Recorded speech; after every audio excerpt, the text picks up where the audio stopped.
विद्यार्थी मित्रांनो, सुप्रभात. आजपासून आपण पाहूया पूर्व उच्च प्राथमिक शिष्यवृत्ती परीक्षा यामधील या नवनीत कंपनीच्या पुस्तकामधील मराठी विषय. अतिशय सोपा असा घटक पहिला, वाचून कल्पना व संकल्पना स्पष्ट करणे. नंबर 1, उतारा व त्यावर आधारित प्रश्न. फार सोपं आहे मुलांनो. पहा, नंबर 1, लक्षात ठेवण्याजोगी काय आहेत? उतारा एकाग्र चित्ताने काळजीपूर्वक वाचा आणि त्यातील आशय समजून घ्या. फक्त एकदाच वाचायचं असते बरं का मुलांनो, शांत चित्ताने. पहा, उतार्यातील घटना, प्रसंग, संवाद, वर्णन याबाबतची माहिती नीट लक्षात घ्यायची. उतार्यावर किमान 3 प्रश्न विचारले जातील. प्रत्येक प्रश्नाचा व त्यासोबत दिलेल्या पर्यायी उत्तरांचा बारकाईने विचार करून अचूक उत्तर शोधा. उतारा पुन्हा वाचून उत्तरे निश्चित करून पर्याय क्रमांकाचे वर्तुळ रंगवा. समजलं? उतारा पुन्हा वाचून उत्तरे निश्चित करून पर्याय क्रमांकाचे वर्तुळे रंगवा. आता ह्याच्यात काय म्हणलं रे? पहिल्यांदा उत्तर आपल्याला निश्चित करायचं, म्हणजे प्रत्येक प्रश्नाचं काय उत्तर येते ते आधी टिक करायचं आणि नंतर मग पर्याय क्रमांकाचे वर्तुळ रंगवायचे. कळालं? सगळे प्रश्न सोडवणं झाल्यावर उतार्यावरील प्रश्न मजकुराच्या क्रमाने असतीलच असे नाही, हे लक्षात घ्या. चला, आता ही लक्षात ठेवण्याजोगी माहिती तुम्हाला समजली असेल तर आता पाहूया दिलेला उतारा व त्यावर आधारित प्रश्न. बघा बरं काय दिलंय. पुढील उतारे वाचून त्याखालील प्रश्नांची उत्तरे शोधा व योग्य उत्तराच्या पर्याय क्रमांकाचे वर्तुळ रंगवा. नमुना उतारा. उतारा काय दिलाय बघा. क्षमा करणे चांगले, परंतु केलेली क्षमा विसरून जाणे हे त्यापेक्षाही चांगले आहे. दुसऱ्याला केलेली क्षमा आपण लक्षात ठेवली की अहंकार वाढतो. क्षमा करावी व विसरून जावे. क्षमा हे वीरांचे भूषण आहे. पापाचे पुण्यामध्ये परिवर्तन करण्याची शक्ती क्षमेमध्ये आहे. जो माणूस क्षमाशील आहे त्याला संरक्षणासाठी बाह्य कवचाची आवश्यकता लागत नाही. सुडाचा आनंद हा एक दिवस टिकतो, परंतु क्षमेचा आनंद हा सदैव टिकतो. जीवनातील सारे दुःख पचवण्याचे सामर्थ्य वाढवणे म्हणजे क्षमावृत्ती वाढवणे होय. आपण जगाला क्षमा करीत राहिलो की तिन्ही गुणांच्या पलीकडे जातो व अखंड आनंदाची प्राप्ती होते. खूप छान उतारा होता. बघा बरं प्रश्न काय दिलाय. पहिला, उतार्यात आलेल्या वर्णनावरून पुढील पैकी योग्य विधान कोणते? नंबर 1, दुसऱ्याला केलेली क्षमा लक्षात ठेवावी. हे नाहीये. सुडाचा आनंद अमर्याद टिकतो. अरे हे पण नाहीये. केलेली क्षमा विसरून जाणे, हे करेक्ट वाटायलाय. तरी चौथं, क्षमा करण्याने अहंकार वाढतो. तर योग्य विधान कोणतं आहे? तर केलेली क्षमा विसरून जावे हे योग्य विधान आहे. आणि क्षमा करण्याने अहंकार वाढत नाही, तर क्षमा लक्षात ठेवली की अहंकार वाढतो. हे लक्षात घ्या. फरक नाही तर तुम्हाला हे पण वाटेल चौथा पर्याय योग्य नाही आहे, तर तिसरा करेक्ट आहे. मग तिसऱ्याला टिक करायचं. सगळे प्रश्न सोडवणं झाले की मग पुन्हा वर्तुळ रंगवायचं. पुढचा प्रश्न, शूरवीरांचा खरा अलंकार कोणता? पुण्य नाही, क्षमा. म्हणून दुसऱ्याचं उत्तर पर्याय 2. आता पुढचा प्रश्न तिसरा, फार सोपा आहे हा सुद्धा. काय आहे तिसऱ्या प्रश्नात? माणसाचा गर्व केव्हा वाढतो? पुण्य मिळाल्यावर. पण पॅसेजमध्ये जे आहे, उतार्यात जे येते ते नाही आहे. आनंद मिळाल्यावर नाही, क्षमा केल्यावर नाही, केलेली क्षमा लक्षात ठेवाले हे करेक्ट आहे. अशा पद्धतीनं 3 प्रश्न झाले. पुढचा प्रश्न, विद्यार्थी मित्रांनो, अरे 3च प्रश्न असतात.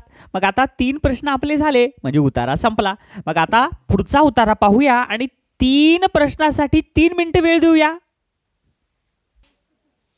चला विद्यार्थी मित्रांनो, पाहूया उतारा 1. अरे हा तर परीक्षेत आलेला आहे. चला बरोबर 3 मिनिटात करायचं बरं का. चला, सरावासाठी उन्हे उतरणीला लागली म्हणजे ऊन उतरू लागलं. पक्षी घराकडे परतू लागले म्हणजे पक्षी आपल्या घराकडे चाललेत. झाडावर देखील खूपशा पक्ष्यांची घरटी होती. त्यांनी जेव्हा परतल्यावर पाहिले की एक आगंतुक पाहुणा आपल्या झाडावर आरामात विश्रांती घेत बसला आहे, तेव्हा अगोदर ते तर बिचकले. मग तो पाहुणा बोलतो का हे बघायला हळूहळू त्याच्या भोवती घिरट्या घातल्या, किलबिलाट केला, पण चेंडू कसला वसता तोंडातून चकार शब्द त्याने काढला नाही. त्याला वाटले आपण गप्प राहिलो म्हणजे आपल्याला निरुपद्रवी समजून कोणी त्रास देणार नाही. हे किती छान पॅसेज आहे. चला प्रश्न पाहू. बघा पहिला प्रश्न, पाहुणा झाडावर येण्याची वेळ कोणती आहे? आता पाहुणा झाडावर केव्हा आला? सकाळी. अरे पक्षी तर सकाळी घरी असतात. दुपारी नाही. रात्र नाही, तर संध्याकाळ. कारण हे सगळेजण परतल्यावर त्यांना पाहुणा दिसला, म्हणून पाहुणा झाडावर येण्याची वेळ कोणती आहे? तर ह्याचं पर्याय क्रमांक किती उत्तर? पर्याय 4. चला पुढचा प्रश्न. पुढचा प्रश्न पण फार सोपा आहे. आगंतुक पाहुणा कोण असतो? कोण आहे आगंतुक पाहुणा? पर्याय क्रमांक 1 चेंडू. अरे एकदम बरोबर आहे. इथं बघा पण चेंडू कसला वाजतात, तोंडातून चकार शब्द काढला नाही, म्हणून ह्याचं उत्तर पर्याय 1. पुढचं, पुढीलपैकी कोणत्या शब्दाचा समानार्थी शब्द उतार्यात आला नाही? मग अतिथी. अतिथीचा समानार्थी शब्द पाहुणा आलाय. द्विज. आता द्विज म्हणजे काय? पक्षी, हे पण आहे. त्याच्यानंतर त्रासदायक. त्रासदायकचा शब्द समानार्थी उपद्रवी पाहिजे, पण इथं निरुपद्रवी आहे, विरुद्धार्थी आलाय. आराम, विश्रांती हे समानार्थी शब्द आलेत, म्हणून तिसरा त्रासदायकचा समानार्थी आलाच नाही. आता तीनही उत्तर तुम्हाला सापडले मुलांनो, की आता 10-10 सेकंदात छानपैकी पर्याय जे असतील ते पर्याय छानपैकी रंगवा. कळालं मुलांनो? रंगवले ना छान? चला आता पाहूया उतारा 2. छानपैकी वाचायचं मुलांनो आणि नंतर उत्तर शोधायचे आणि मग प्रत्येकी 5 सेकंद 10 सेकंदात रंगवायचे. जग हा एक खुला ग्रंथ आहे. जगात जेवढे आपण हिंडाल फिराल, भ्रमण कराल, प्रवास कराल व जेवढे जग आपण डोळ्यांनी पाहाल, वाचाल, अनुभवाल व त्याबाबत कानांनी ऐकाल, तेवढी तुमच्या ज्ञानात लौकिकात भर पडेल. ज्ञानाची कक्षा रुंदावेल, वैचारिक पातळी वाढेल, मन विशाल होण्यास मदत होईल आणि सर्व जगाकडे पाहण्याचा नवा दृष्टिकोन तयार होईल.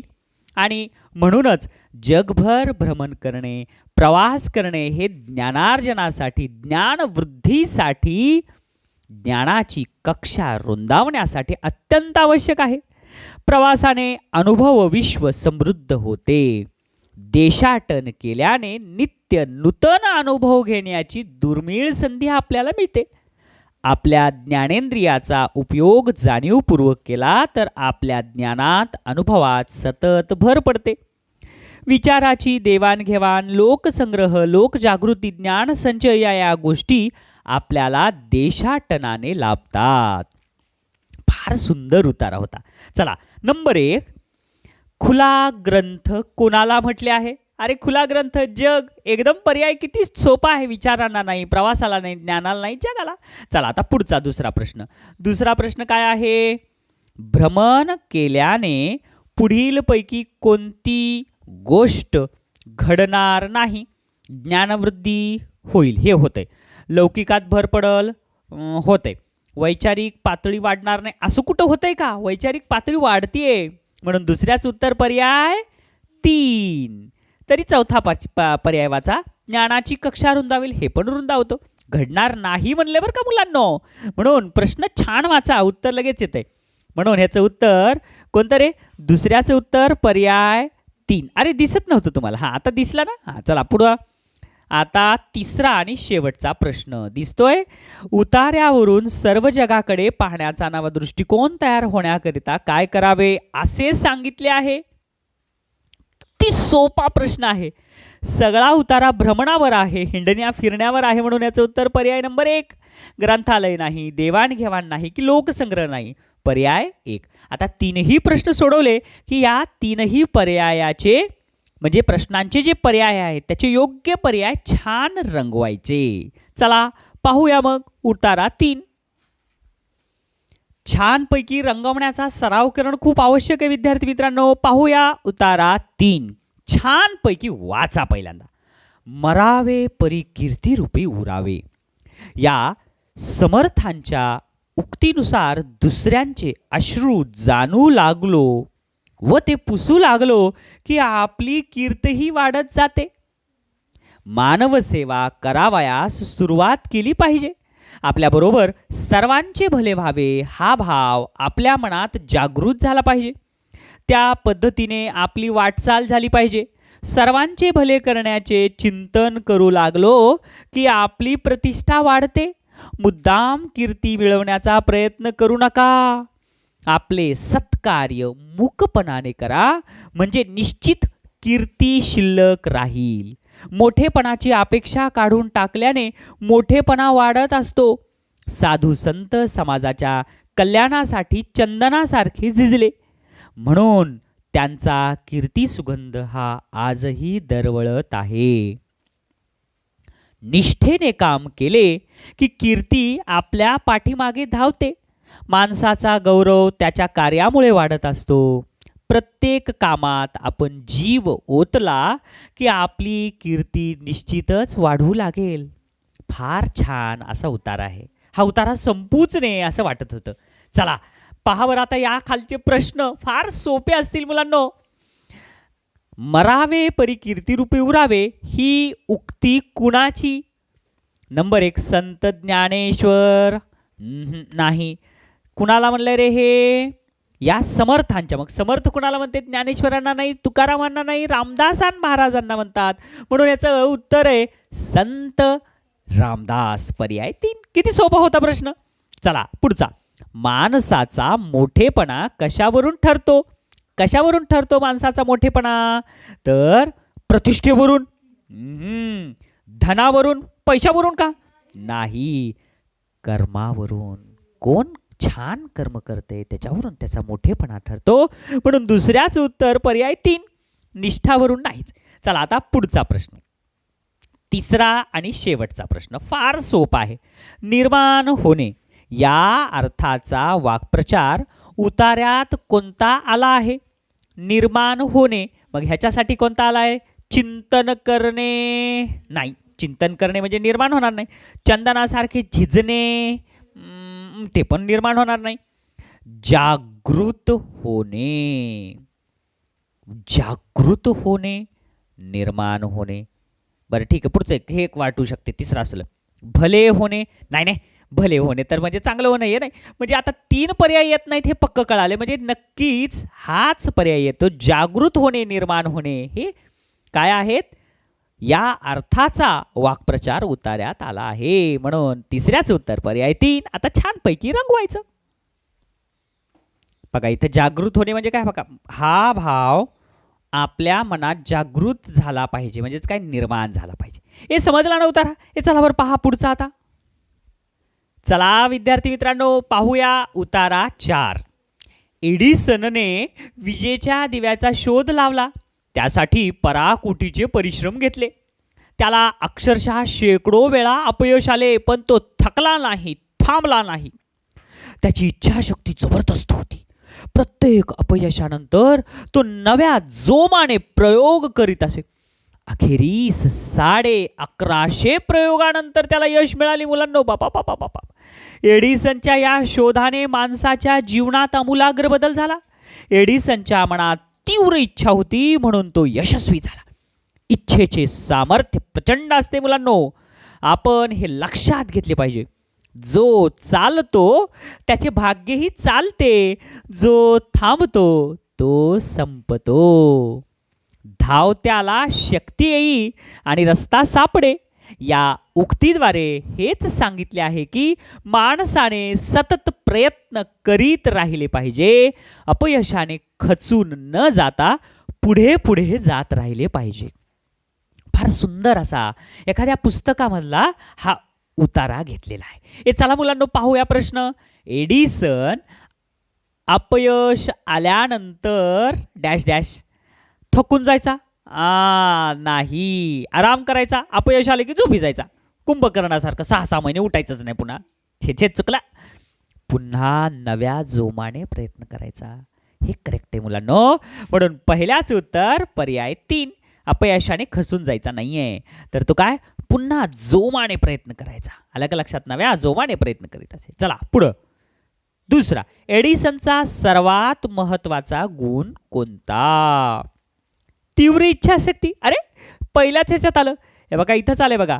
त्याची इच्छाशक्ती जबरदस्त होती, म्हणून दुसऱ्याच उत्तर पर्याय 1. बघा तिसरा प्रश्न. वरील उतार्यास पुढील पैकी योग्य शीर्षक कोणते मुलांनो? वाचाल तर वाचाल. हे तेवढं बरोबर, कारण पुस्तकाच्या संदर्भात नाही. जनसेवा ही ईश्वर सेवा. त्यानं जे सेवा कुठं केली काही उल्लेख नाही. असेल माझा हरी तर देईल खाटल्यावरी. वा शाबास. काय काय पर्याय तर लय विनोदी देतात.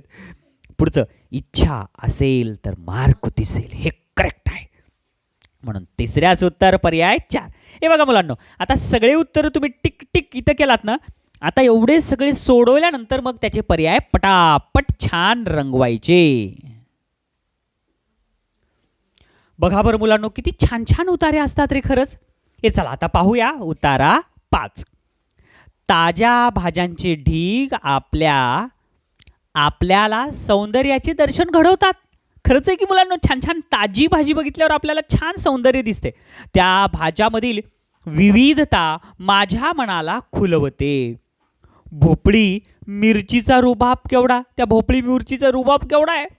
सगळ्या भाज्याची ती राणीच जणू. तिच्यात आता रंगाची विविधता आली आहे. पिवळी भोपळी मिरची, तांबडी भोपळी मिरची.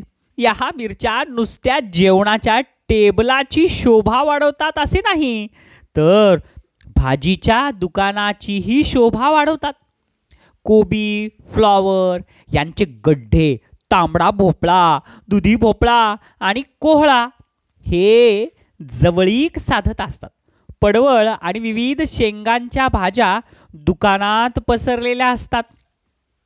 वांग्याची रंग आणि आकार यात किती विविधता. घोसाळी, दोडकी, भेंडी, तोंडली आपले अस्तित्व दाखवत असतात. ए मुलांनो, तुम्ही सगळेजण ह्या भाज्या खातात ना? दररोज तुमचा आहार प्रथिनेयुक्त, खनिजेयुक्त असला पाहिजे, तरच तुम्ही निरोगी राहाल बरं का मुलांनो. त्याच्यामुळे सर्व भाज्या तुम्ही खात जा. चला हे आता पाहूया प्रश्न पहिला. ताज्या भाज्यांचे ढीग आपल्याला कशाचे दर्शन घडवतात? किती सोपा प्रश्न आहे. सौंदर्याचे दर्शन, म्हणून याचं उत्तर पर्याय नंबर 3. पुढचं, उतार्यात सगळ्या भाज्याची राणी कुणाला म्हटले आहे? आबा बाबा बाबा बाबा, हे तर किती सोपा प्रश्न आहे. कोबीला नाही, भेंडीला नाही, तर सगळ्या भाज्याची ती राणीच जणू. म्हणजे ती म्हणजे कोण? भोपळी मिरची, म्हणून पर्याय 3 याचं सुद्धा. अरे किती सोपे सोपे प्रश्न असतात मुलांनो.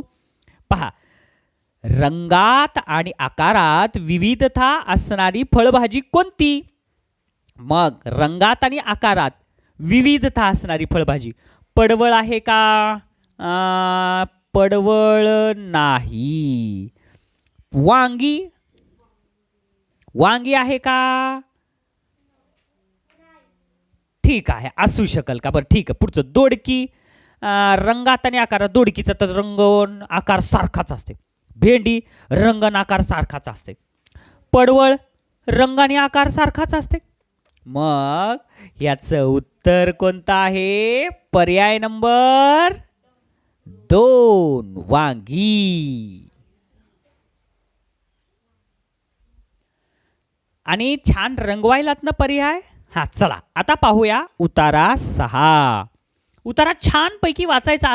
असं वाचायचं मुलांनो, मनातल्या मनात वाचायचं. आणि असं वाचायचं की जसं तुम्ही आणि तुमचं मन हे दोघंजण बोलायलात, असं समजून उतारा वाचायचा. हे बघा रे, आपल्या कामाची आखणी करणे, मनातल्या मनात म्हणायचं.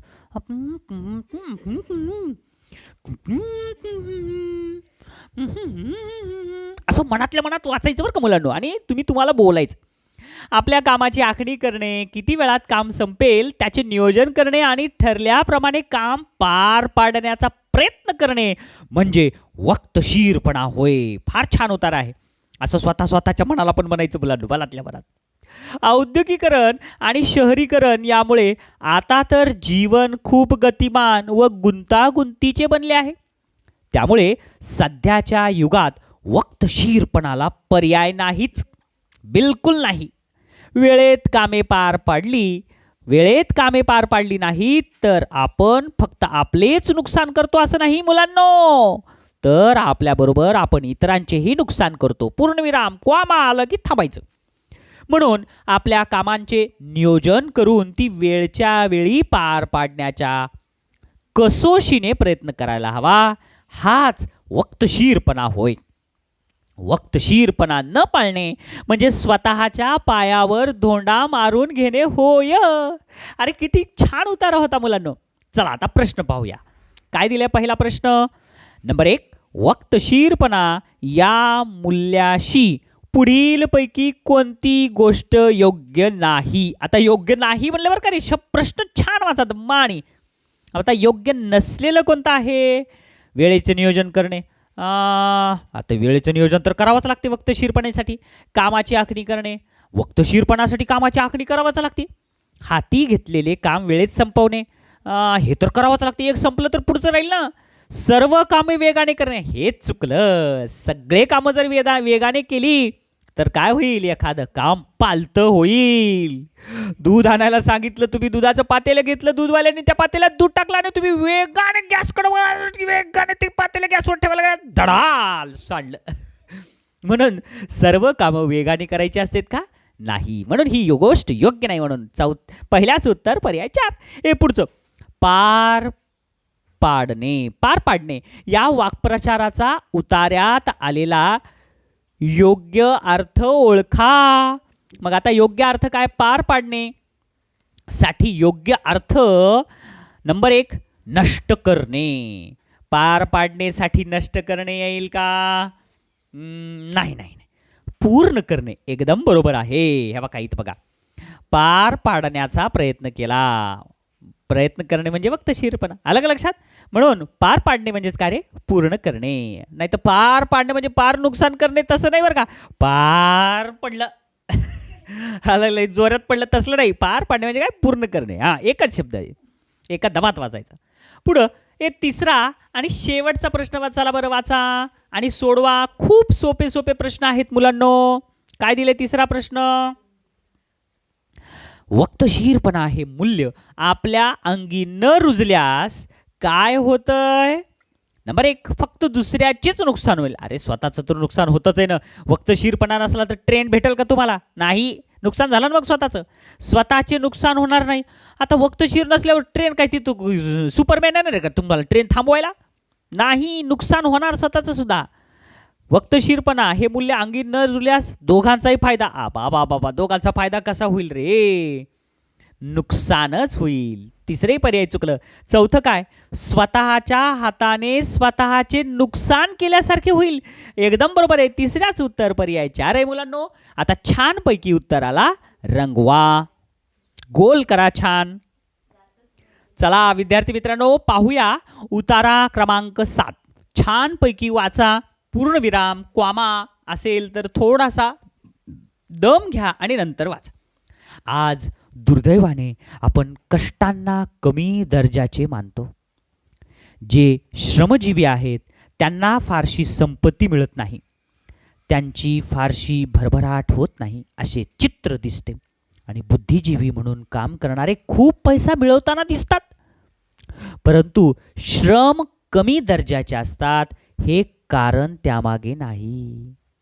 डॉक्टर नुसतं हातात हात घेतला, हाताची नाडी तपासली की त्यांची फीस शेकडो रुपये असते. आणि एखादा मजूर उंच टॉवरवर तिथं जाऊन एखादं वायर फिट करतो आणि खाली येतो आणि त्याला फक्त 50-100 रुपये मिळतात. म्हणजे श्रमाला महत्त्व नाहीये, बुद्धिजीवीला महत्त्व आहे. बुद्धिजीवी खूप पैसे मिळवतात. आपला समाज तसे समजतो हे त्यामागील कारण आहे. आपला समाज श्रमाला कमी लेखतो. बघा, आपल्या समाजातलेच लोक कारणीभूत आहेत, कारण ते श्रमाला कमी लेखतात. श्रम करून पोट भरणाऱ्यांना मोबदला कमी दिला जातो. हा, हे कारण मुख्य बघा. आलं का लक्षात? श्रम करणारे आहेत ना, त्यांना मोबदलाच कमी दिला जातो. म्हणून समाजाचा दृष्टिकोन बदलणे आवश्यक आहे. त्याचे प्रबोधन करणे आवश्यक आहे. श्रमातून सुखाची निर्मिती होते. जगातील सर्व महान कार्य माणसाच्या श्रमातून निर्माण झाली आहेत. श्रम करणाराच पुढे जातो, त्याचीच प्रगती होते, तोच अखेरीस विजयी होतो. छान उतार आहे. चला हे पाहूया बरं मुलांनो. प्रश्न नंबर 1, पुढीलपैकी सत्य विधान कोणते? श्रम कमी दर्जाचे असतात. चुकलं. श्रम केल्याने भरभराट होत नाही. चुकलं. श्रमातूनच मोठमोठी कामे होतात. हां, हे करेक्ट आहे. केवळ बुद्धिजीवी माणसेच खूप पैसा मिळवतात. आता ह्याच्यामध्ये बघा, पुढीलपैकी सत्य विधान कोणते? केवळ बुद्धिजीवी माणसेच खूप पैसे मिळवतात. हे बघा, बुद्धिजीवी म्हणून काम करणारे खूप पैसे मिळवताना दिसतात. बरोबर आहे. पण मिळवताना दिसतात म्हणजे मिळवतेच असं नाही आहे. म्हणून पहिल्याच उत्तर पर्याय 3, श्रमातूनच मोठमोठी कामे होतात. पुढचा दुसरा प्रश्न, श्रमाचा मोबदला कमी दिला जातो म्हणून काय करावे? मग आता काय करायला पाहिजे? श्रम करणे सोडून द्या. वा रे वा, शाबास. ते काहीतरी विनोदी पर्याय देतात. श्रमाला कमी लेखावे नाही, श्रम कमीत कमी करावे नाही, श्रम करीत राहावे, शेवटी श्रम करणाऱ्याचाच विजय होतो. हे करेक्ट आहे. म्हणून दुसऱ्याच उत्तर पर्याय 4. हे चला मुलांनो, आता तिसरा आणि शेवटचा प्रश्न बघा बरं. या उतारातला काय दिलंय? प्रत्येकाजवळ श्रमप्रतिष्ठा यावी म्हणून काय करावे लागेल? काय करावं लागेल? श्रमप्रतिष्ठा यावी म्हणून प्रबोधन करावे. करेक्ट आहे हे. आणखीन इथंच दिले बघा, त्याचे प्रबोधन करणे आवश्यक आहे. म्हणून ह्याचं उत्तर पर्याय 1च आहे. दुसऱ्याकडून काम करून घ्यावे चुकलं, पैसा मिळवावा चूक आहे, श्रमाला कमी दर्जाचे मानावे चूक आहे. म्हणून ह्याचं उत्तर. आता एकदा जर असे तुम्ही छान क्रमाने उत्तर जर लिहिलात ना मुलांनो, तर तुमच्या मनामध्ये ह्या पॅसेज उतारा राहतो. पण तुम्ही इथं टिक केलात आणि पुन्हा रंगवायला लागलात तर तुमचा तितक्या वेळ तुमचा ह्या उतार्यापासून तुम्ही भरकटतात. म्हणून उतारा तुमच्या मनामध्ये चिंतन त्याचं राहावं म्हणून सगळ्या पर्यायाला टिक करा आणि नंतर पुन्हा रंगवा. चला पाहूया उतारा 8. पहा बरं मुलांनो, उतारा 8. कृष्णाचे कुटुंब भले मोठे आहे, कितीतरी लहान मोठ्या नद्या तिला येऊन मिळतात. आता हे कुणावर आहे? कृष्ण म्हणजे कृष्ण राम, कृष्णापैकी कृष्णदेव का? नाही, नद्या म्हणजे कृष्णा नदीच्यावर आधारित उतारा आहे. गोदावरीप्रमाणे कृष्णेलाही महाराष्ट्र माता म्हणता येईल. नरसोबाच्या वाडीला जात असताना गाडी नावेवर चढवून आम्ही कृष्णा पार केली होती. ते कृष्णेचे दुसरे दर्शन. एका बाजूला उंच दरड आणि दुसऱ्या बाजूला दूरवर पसरलेला गाळाचा विस्तार व त्यात होणारी वांगी, काकड्या, कलिंगडे, टरबुजे यांची अमृतमळेच मळे. कृष्णा काठाची ती वांगी ज्याने एकदा चाखली ती त्याला वारंवार खावीशी वाटतील. सतत 1-2 महिने ती सारखी खात राहिलो तरीही तृप्ती होणार नाही. मग वीट येणे दूरच राहिले. समजलं मुलांनो? खूप छान उतारा होता. हे चला पहा बरं. प्रश्न नंबर 1, महाराष्ट्र माता कोणत्या नदीला म्हणतात? बाबा किती सोपा प्रश्न आहे. कृष्णाला म्हणतात का? आता इथं गोदावरीप्रमाणेच कृष्णेलाही महाराष्ट्र माता म्हणता येईल. ठीक आहे, कृष्णेलाही म्हणता येईल म्हणले, पण कोणत्या नदीला म्हणतात? गोदावरीला. हे लक्षात घ्या मुलांनो. म्हणता येईल वेगळं आणि म्हणतात वेगळं. म्हणून महाराष्ट्र माता हे पर्याय नंबर 4 ह्याचं करेक्ट उत्तर आहे. इथंच बघा, गोदावरीप्रमाणेच कृष्णेलाही. कळालं? आणि म्हणता येईल म्हणायलेत म्हणून अगोदर म्हणतेत कुणाला? गोदावरीला. चला पुढे दुसरा प्रश्न. कृष्णा नदीच्या गाळात कशाचे अमृतमळे फुलतात? बाबा एवढा सोपा प्रश्न. काकड्या, टरबुजे, कलिंगडे आणि वांगी. आता पर्याय ब क ड हे प्रश्नच आहे आणि पर्याय 1, 2, 3, 4 मध्ये दिलेले असतात. आता एक पर्याय काय आहे? अ ब क आणि ड. काकड्या, टरबुजे, कलिंगडे आणि वांगी सगळेच अमृतमळे. बरोबर आहे की रे? वांगी, काकड्या, कलिंगडे, टरबुजे आणि अमृतमळे करेक्ट आहे, म्हणून याचं उत्तर पर्याय एकच. तरी पर्याय दोन वाचा. फक्त अ आणि ब. फक्त अ आणि ब. काकड्या आणि टरबुजे नाही, कलिंगडे पण आहेत. 3 फक्त ब आणि क. फक्त ब आणि क. टरबुजे आणि कलिंगडे नाही, काकड्या पण आहेत. फक्त अ, काकड्या चुकलं, म्हणून दुसऱ्याच उत्तर पर्याय एक. हे छान वाचायचं बरं का, सगळे प्रश्न छान वाचा मुलांनो. हे चला बरं, तिसरा आणि शेवटचा प्रश्न बघा मुलांनो, काय दिलाय? पुढीलपैकी कोणत्या अर्थाचा वाक्प्रचार उतार्यामध्ये आलेला नाही? मग काय आलेलं नाहीये? मन न भरणे. मन न भरणे उतार्यात आलाय, तृप्ती होणार नाही. आलंय की रे? मन न भरणे म्हणजे काय? तृप्ती होणार नाही. पूर्ण करणे. आता पूर्ण करणे आलंय का ह्याच्यात? ठीक आहे, पुढचं कंटाळा येणे. हे या अर्थाचा वाक्प्रचार कंटाळा येणे कुठं आले रे? कंटाळा येणे. मग वीट येणे. हे बघा, कंटाळा येणे म्हणजे काय? वीट येणे. चला, चव घेणे. हे बघा, चाखले. बरोबर आहे, चाखली. पण पूर्ण करणे ह्याच्यात अर्थाचा वाक्प्रचार उतारात आलेला नाही, म्हणून तिसऱ्याच उत्तर पर्याय 2. फार सोपा होता, आता छान पैकी रंगवा.